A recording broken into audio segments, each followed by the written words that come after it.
Prenons le large à présent. Rider les vagues de l'étang salé en toute sécurité, ça sera désormais possible. Dans 7 mois, un projet de réduction du risque requin sera déployé sur le spot situé à proximité du bassin Pirogue. Spot qui deviendra ainsi une zone expérimentale et qui disposera de moyens de surveillance. On voit cela avec Patrick Smith et Laurent Josse. L'étang salé sera le 3e spot de surf et de baignade sécurisé à La Réunion.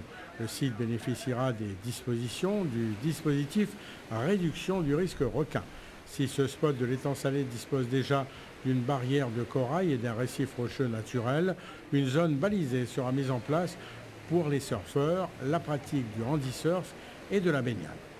L'étang salé était le premier qui pouvait bénéficier de ça parce que les conditions géographiques, on les a d'ailleurs présentées tout à l'heure, permettent effectivement à un coût raisonnable d'assurer une sécurité à la fois du surf mais aussi, vous l'avez vu, de la baignade, donc les activités nautiques.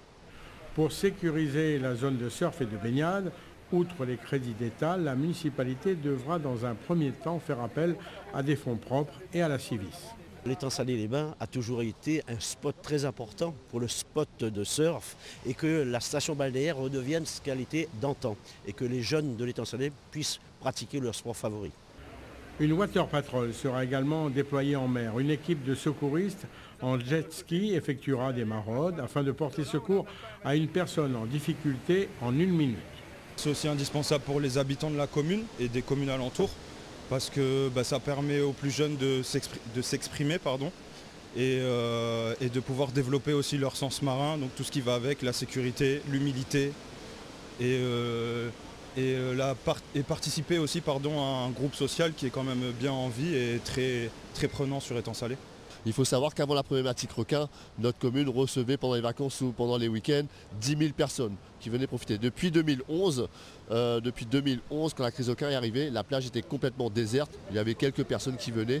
Donc pour l'activité économique balnéaire, pour les snack bars, etc., c'était très catastrophique.